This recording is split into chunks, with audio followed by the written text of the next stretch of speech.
Hello everyone, today we are going to continue with the human reproduction, and today we will be exploring the male reproductive part, especially the testes.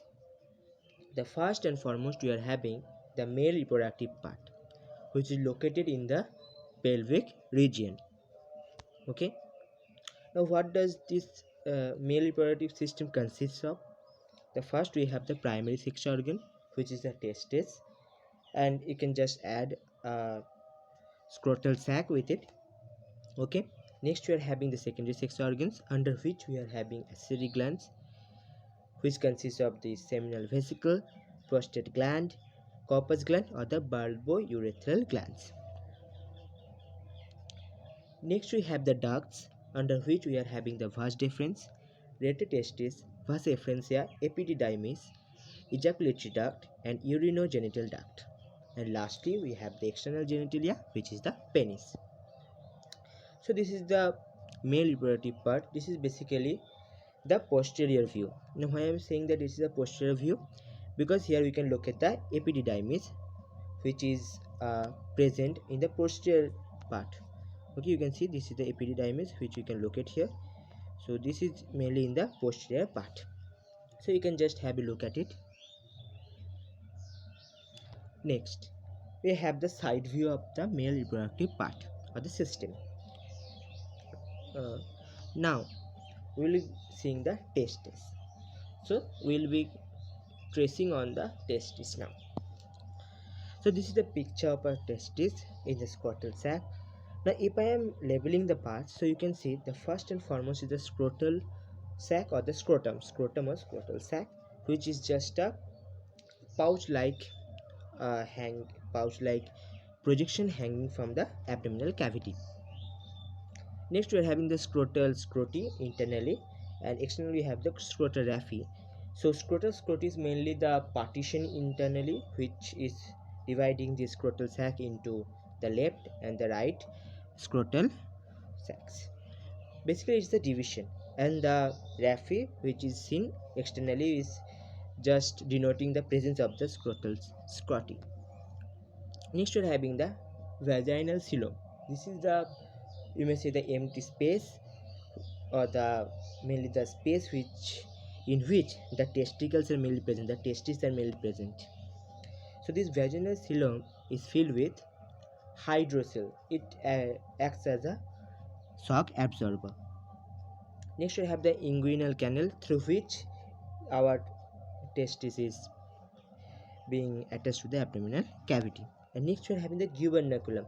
Now gubernaculum is the fibrous tissue which is keeping these testicles and the other parts of these testicles in their position. Means they are holding these testes to the lower portion, that is towards the below portion of the scrotal sac, and retaining their positions. Okay, helps in retaining the position of the testes so that they are not dislocated. Next we'll be learning of the scrotal sac or the scrotum. So the first and foremost point is that a pouch like loose fold of skin arising from the lower abdominal wall.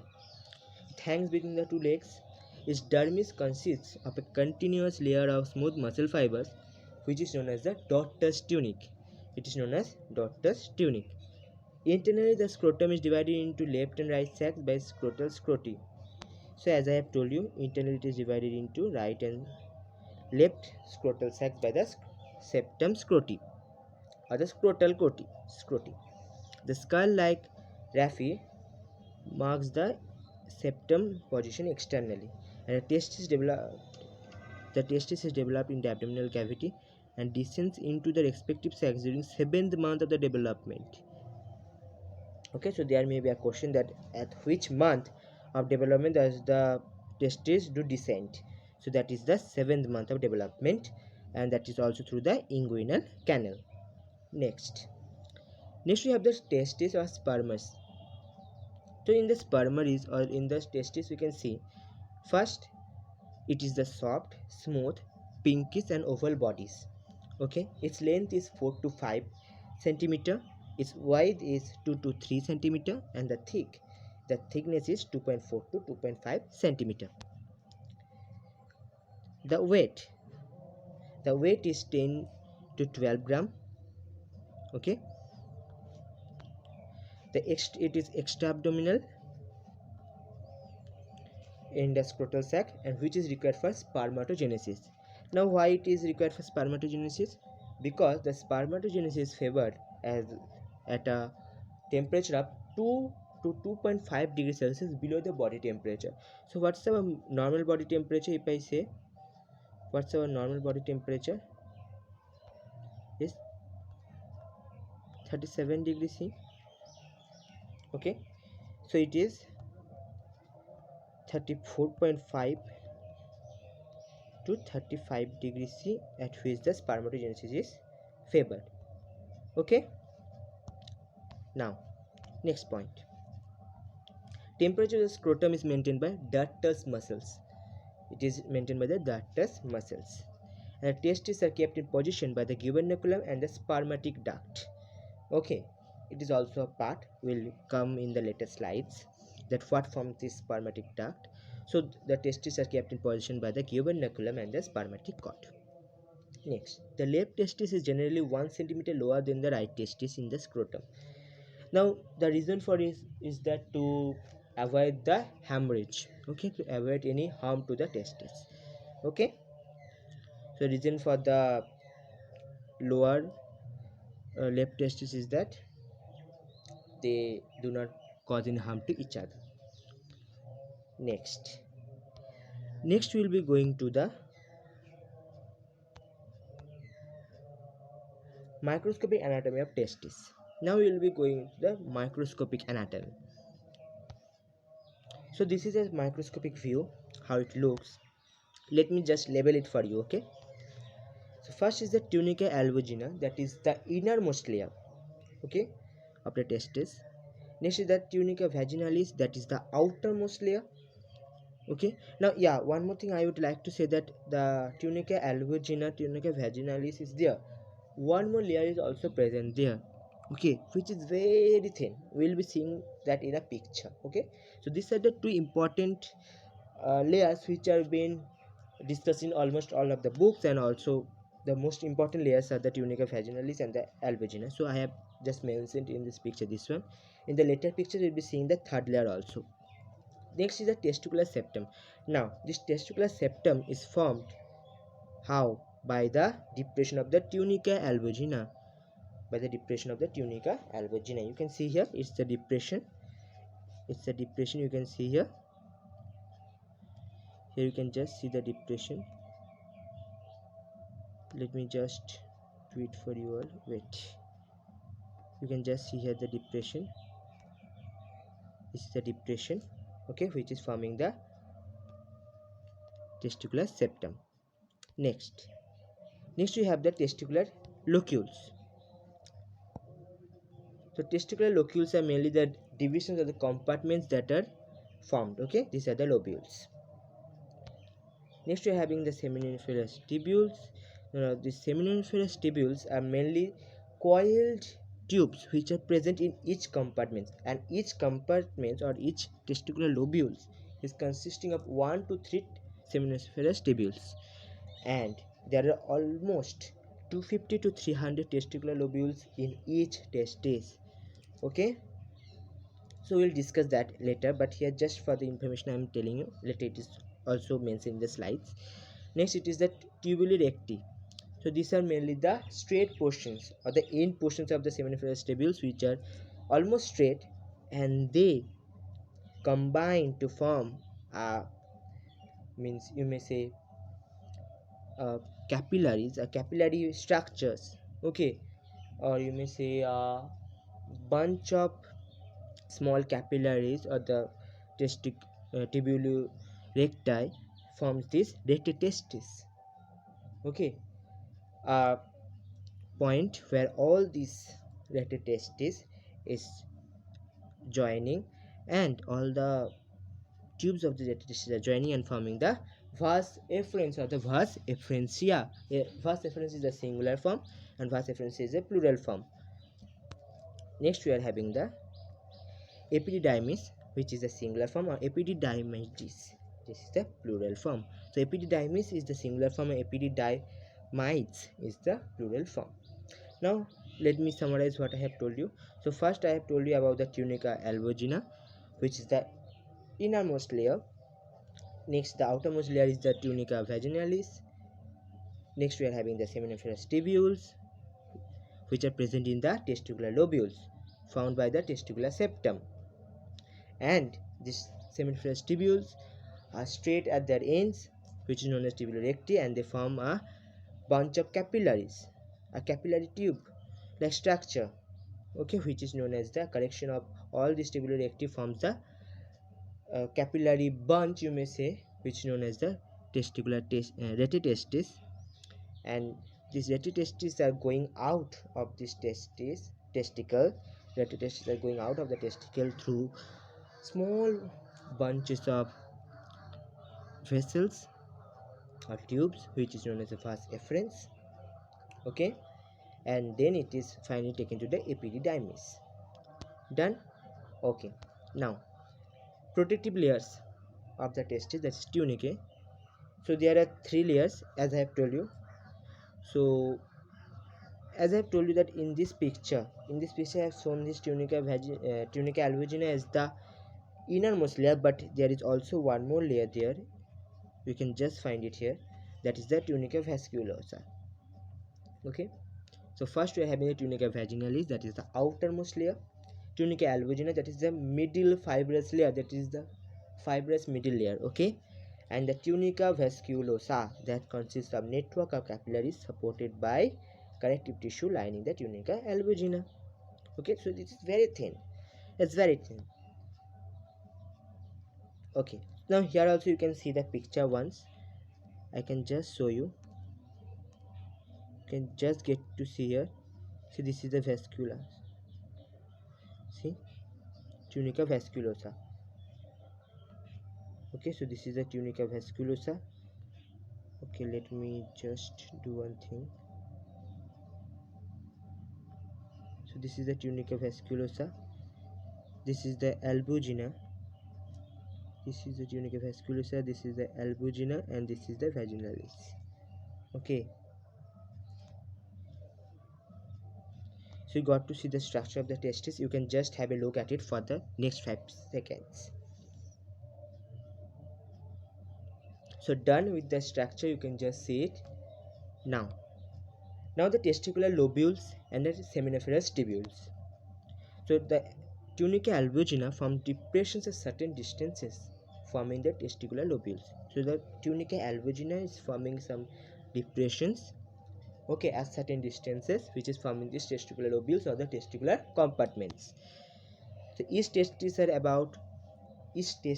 has about 250 to 300 lobules, and each lobule contains 1 to 3 highly coiled seminiferous tubules. 1 to 3 highly coiled seminiferous tubules. Now we take the majority. Whenever we are counting, we take the majority.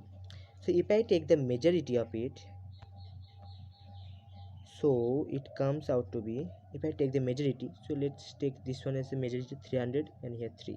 So each testis will consist of how many seminiferous tubules? 300 into 3, that is 900 testicular seminiferous tubules. 300 lobules, and each testis will consist of 300 lobules. Once more, 250 to 300 lobules and 900 seminiferous tubules. You got know how you are getting it. See here, the highest number of lobules is 300. Okay, possibly it is 300, and the highest number of seminiferous tubules is 3. So 300 into 3, 900 highly coiled seminiferous tubules is the maximum amount of or the maximum number of seminiferous tubules that is present in the each testis. Next, so you are done with lobules and seminiferous tubules. Okay, next what do you have? Next we are having the retitestis.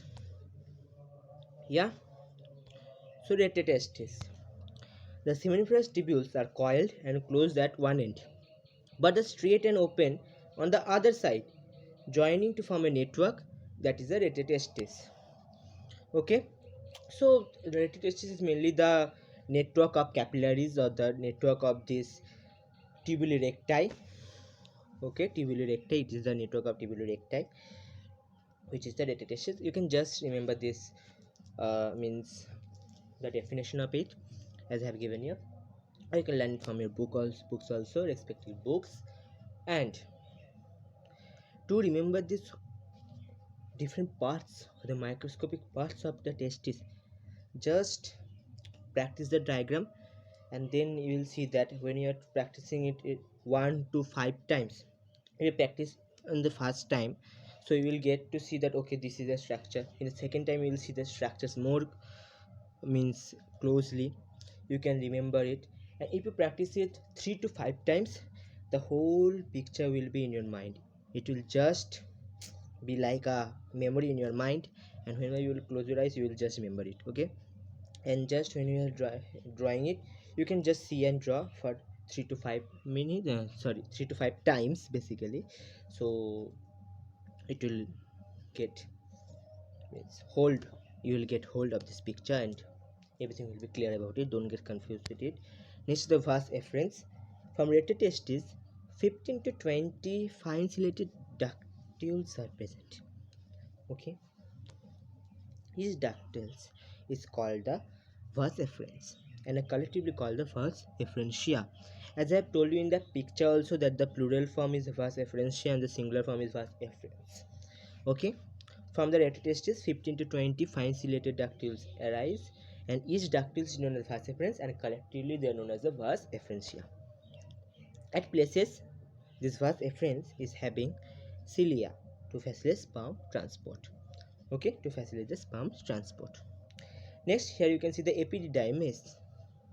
Okay, so epididymis, you can see here that it is going, means it is being attached to the retrotestis, and then through this vas efferens, now you can see the attachment of the epididymis. So this one here you have seen, no? So this was the retrotestis, and writing here RT for retrotestis. Just let me change the color. So this is the retrotestis, this is the retrotestis, this is the vas efferentia, and here is the epididymis. Okay, done. Okay, next, now we will be labeling the parts. So the uppermost part of the head part of the epidermis is known as the caput epidermis. The head of the caput epidermis. The middle is known as the body of the corpus epidermis, and the tail part or the lower part is known as the tail or the cauda epidermis. So caput, corpus, cauda. Caput, corpus, cauda. And from here, this tubule which is going up, that is the vas deferens, singular form, and plural form is vas deferentia. Okay, okay. Now what is the epididymis? Epididymis, it is the comma shaped organ, 6 meter long, highly convoluted tubule or the tube. It lies along the upper, lower, inner side of each testis. Okay, upper, lower, and the inner side of the testis, lined with pseudostratified epithelium. Okay, and the epididymis, by peristalsis and segmentation contraction or the segmenting contraction, delivers sperm to the vas deferens. Okay, now this peristalsis you have learned in the digestion chapter, that is the wavy movement of the food in the food pipe of the esophagus. Okay, so here also there will be the wavy movement of the sperms. Okay, and then delivering the sperms to the vas deferens. Next, caput epididymis. It receives the sperms from the retrotestis via the vas efferentia. It receives the sperm from the retrotestis via the vas efferentia. Semen is concentrated here by resorption of tubules. Okay, is here this hereby is just attached to each other. It should be semen is concentrated here by the reabsorption tubules, that is the semen is concentrated here with the help of this absorption tubule. Okay, just let me write here, that is here then by, okay, not here by, it's here by, there should be a gap between them. So semen is concentrated here by reabsorption of tubules. Then the sperm mature here, become motile and physiologically active. So the question becomes, where is the sperm getting physiologically active? That is the caput epididymis, that is the head part. Next is the corpus epididymis, that is the middle narrower part, and last is the cauda epididymis. So caput we have seen, corpus we have seen, now cauda. The lower narrow part, sperm passes to this part from the caput, and the sperms are stored here for a while before entering the vas deferens. So where is the storage of the sperm before entering the vas deferens? The cauda epididymis or the tail epididymis. Better to write the biological term, the cauda epididymis. So caput is the place where it is receiving the sperm via the vas efferentia. It is being concentrated by the reabsorption tubules and it is becoming mature. The sperm is become mature. It is getting the ability to move, that is the motility, and then the physiological activity or the physiological active character is also seen in the sperm when it is present in this caput epididymis. So corpus is the middle portion. It is the person who is working, it is the part which is just you may say a medium for the transfer of the sperm from the caput to the cauda. Now the cauda, in the cauda what you will see, that this is the narrower part, it's the lower narrower part. The sperm passes to this part from the caput, and here is the sperm stored before it is being entering, or before it is being provided or sent to the vas deferens. Now vas deferens, okay, it arises from cauda epididymis. Okay, it is 30 to 40 centimeter long tubule. Okay, muscular wall made of smooth muscles. Fine. It ascends into abdominal cavity through inguinal canal. So through the inguinal canal, it will be ascending to the abdominal cavity. It will be going to the abdominal cavity. It loops over urinary bladder, joins seminal vesicle from the ejaculatory duct. We'll see these portions. Don't worry. It is forming a loop around this urinary bladder. So how it is, you know. So this is the testis. Suppose. Let me tell that this is the testis. Okay, and from here, let me choose another color. From here, suppose this is the epididymis, sorry, vas deferens that is going. Okay, it is the vas deferens that is going, and here suppose this is the urinary bladder. I am just drawing it here like this. So this is the urinary bladder. You know that how it looks. So this is the urinary bladder. It will form a loop. Now it will be forming a loop, and then here it will be entering here. Here will be a seminal vesicle. These are the seminal vesicles, you can see here. These are the seminal vesicles. Okay, seminal vesicles will be present there, and now these portions, okay, from here it will be entering this ejaculatory duct, from the ejaculatory duct. Now how it is, let me tell you. See, when you are seeing this portion, this is known as a vas deferens, but when it is going after the seminal vesicle, so I am writing here SM for the seminal vesicle. So this portion, whenever this portion is seen, this is the ejaculatory duct. So the vas deferens and the ejaculatory duct is the same duct, but when it is passing through the seminal vesicle, it forms the ejaculatory duct. The vas deferens, after passing through the seminal vesicle, forms the ejaculatory duct. Okay, has a spindle part at its end, ampulla for temporary sperm storage. Okay, we'll see that in the structures also. Just remember these points, we'll be seeing it again. Okay, once more if you want, I can just show you the picture. Please be. So from here, this is the testis. From here it will be going and it will be forming a loop. Here is the seminal vesicle. Okay, this is the ejaculatory duct, you got it. Now it will be there, ampulla like substance will be there here. Here the ampulla will be, here the ampulla like this one structure will be there, and then it will be passing through the seminal vesicle and forming the ejaculatory duct. Okay, next, lined with pseudostratified columnar epithelium with stereocilia at its free ends. So lined with pseudostratified columnar epithelium. Pseudostratified means it is not fully stratified, but okay, fine. Means pseudo solid, we tell pseudo solid means it's false. So it is false, you may say, or you may say that not perfectly stratified one. So pseudo stratified columnar epithelium will be present there with the stereocilia at its free ends.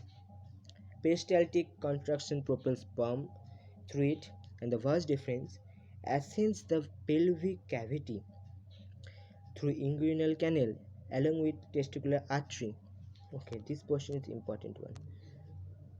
Let me just tell you this portion. This is the important one. Okay, don't miss this portion. This is the important one. Just get these portions. Okay, so the vas deferens ascends the pelvic cavity through inguinal canal along with the testicular artery, the testicular vein, and the nerve that supply the testis. They are collectively known as the spermatic cord. I told you that I will be telling you about the spermatic cord also. So this is a spermatic cord.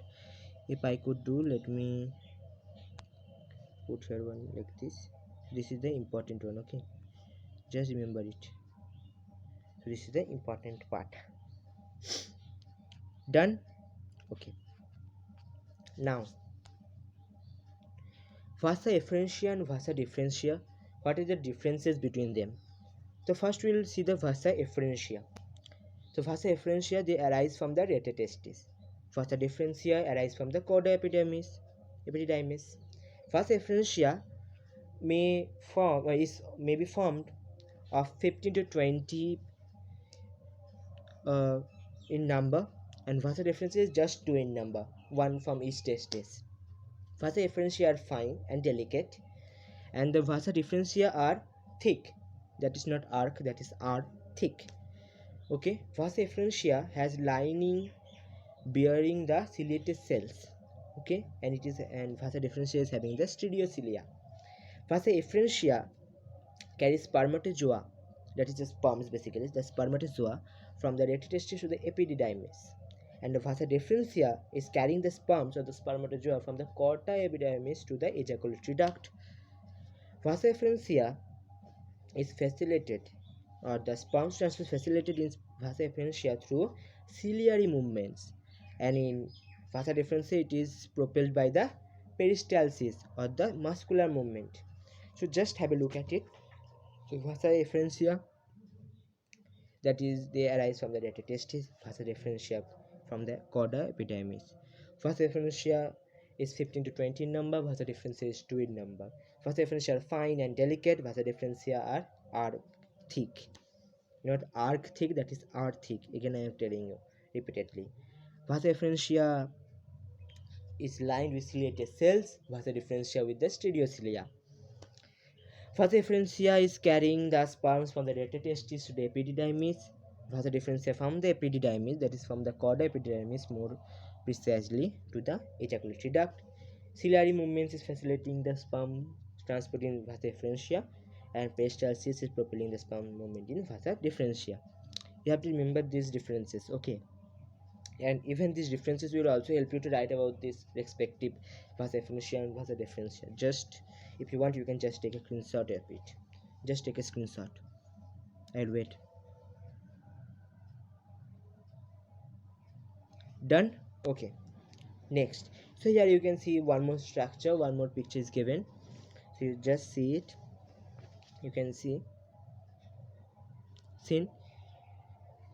Okay, next, detailed study of seminiferous tubules. We'll now go to the seminiferous tubules. So here you can see it is a magnified picture. This is under the microscope. You can see the convoluted seminiferous tubules. You can just see it here. The convoluted seminiferous tubules, the tunica albuginea. the seminiferous epithelium, and it is the cavity of the tunica vaginalis. Okay, and here is the interstitial fluid tissues. So seminiferous tubules. Now let me write here. It's very important one. Okay. Suppose this is the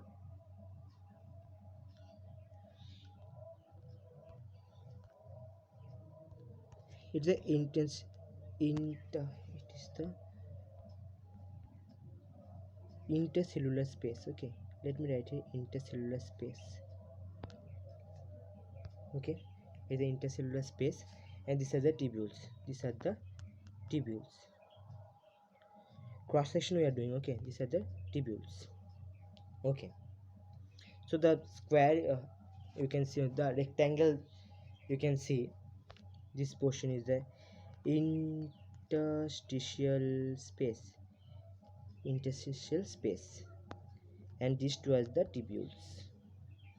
Got it? Okay. Now you see here you will get to see some pyramidal, and like this structures you may see like this, some like this structures you will be seeing it. Some pyramidal will be there, and some conical you may see, or some germinal layers will be there. This please wait once. Before writing this, let me just show you the slide one. The slide will help you to understand. The first, let's see the seminiferous tubules, then we will go back to the slide. Okay, so each testicular lobule contains 1 to 3 seminiferous tubules. Sperms are produced here. Okay, seminiferous tubules are the parts of the testes where the sperms are produced, and each tubule is lined by male sperm cells or the spermatogonia and the Sertoli cells, and the connective tissue around the tubules has Leydig cells. Okay, Leydig cells. This one I have just put it here so that I can make you understand. So let me write it here. So this is the spaces. So here if it is conical here, then here like this, some polygonal shapes you may get. Okay, here one more conical you can do like this. I'm doing the conical like this and others like this. Okay, like this, then conical again like this, again conical, so like this. So these portions,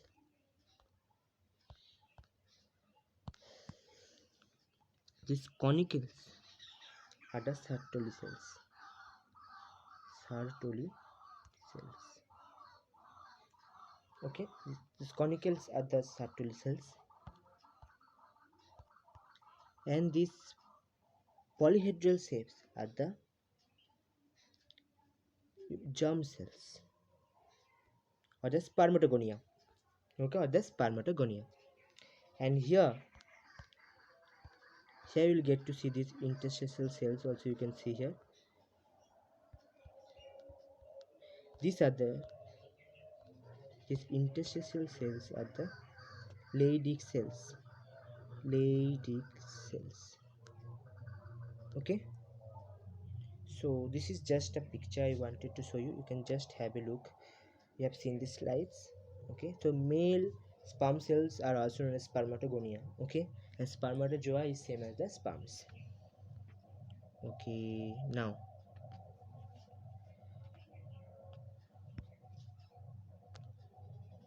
just see this picture once. Just see you can see the spermatogonia. Okay, here are the Sertoli cells. So that's a conical, somewhat conical, and they are round or polyhedral they are. Okay, and here in the this is one. Let me just draw it like this. That this is one tubule, and this is one tubule. Okay, this is the lining of one tubule. This is the lining of another tubule, and in this space, the interstitial space, you are having the Leydig cells. In the interstitial space, you are having the Leydig cells. If you are not able to understand, I will again show you. Don't worry.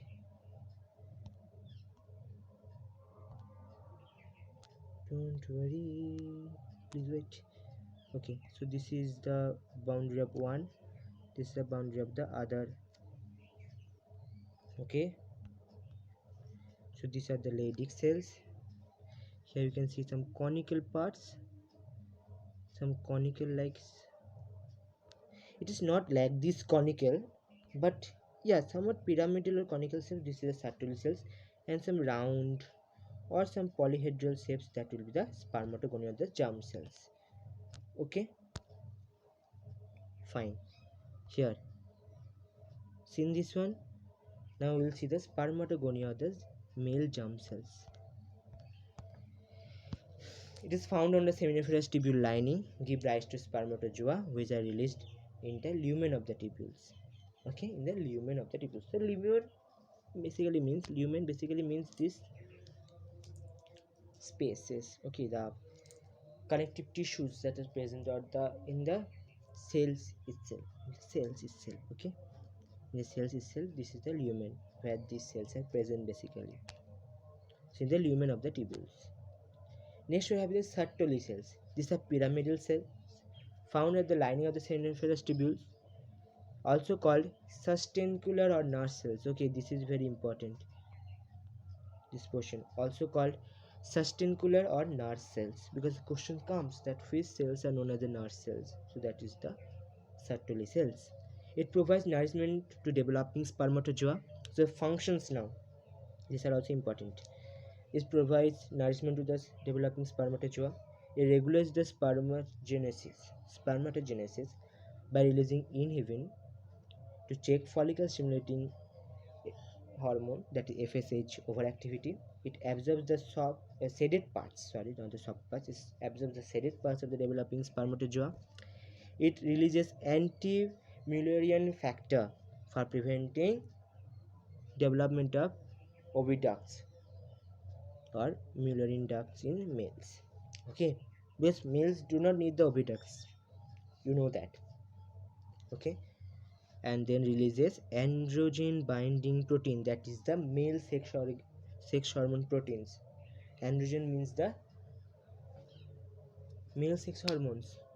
Okay, so you may say, but don't change the name, but for your understanding you can just remember that androgen binding proteins mainly the male sex hormone binding proteins. Okay, so it releases ABP, that is androgen binding protein. The abbreviations are also important: FSH, follicle stimulating hormone; AMF,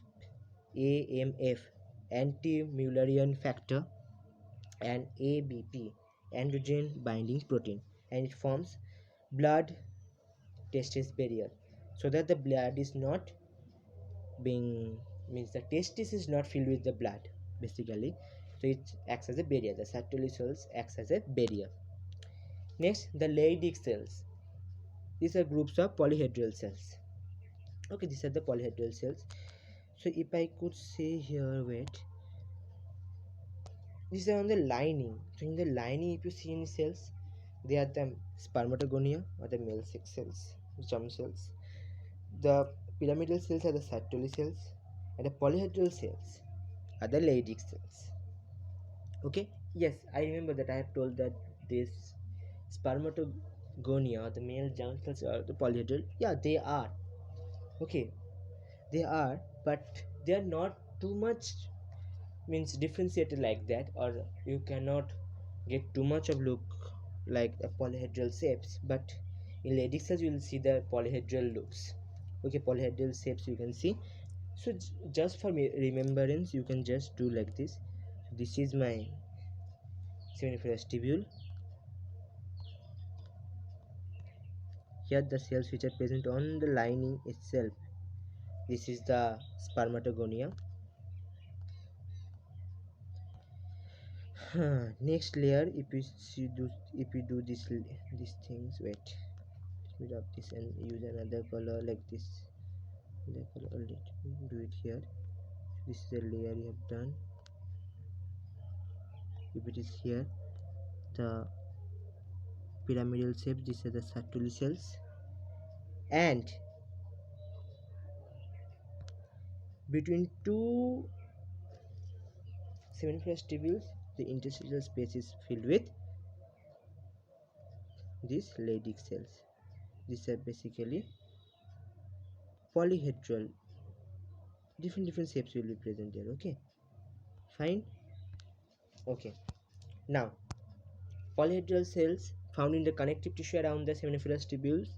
It constitutes the endocrine tissues of testis. It is the constituent of the endocrine tissues of testis. Endocrine means the hormone secreting tissues, and its synthesis means it's synthesized. Okay, here the spelling is also wrong. Oh my god, it should be ZD. Okay, synthesize. SYNTHASIZD. Or SIAC is also correct, but okay, synthesize and secrete testicular hormones. So what are the testicular hormones? Androgens. So testosterone and dihydrotestosterone, that is DHT, are the main androgens which are present into the blood. Okay, present in the blood or present in our body basically. There are more, also there are many other types, but these two are the most important androgens. Okay, these are the most important testicular hormones, that's testosterone and dihydrotestosterone, DHT. Okay, next. So are we done? No. Next, so we have seen this one, that how the testis is, and the detailed study of seminiferous tubules also we have seen. So what have we learned today? Let me just tell you once. Let me just summarize. First, we have learned about the scrotum. Second, we have learned about the testis and details. Okay, I'm writing here all the details, all the internal structures, many things we have seen. We have seen about the seminiferous tubules and cells present in it. Seminiferous tubules and cells present in it. Okay, so we are done with today's video. Now I would love to know your feedbacks. If there are any corrections that I need to make, I would love to hear them, so please do comment them below. And thank you. Bye. Have a nice day.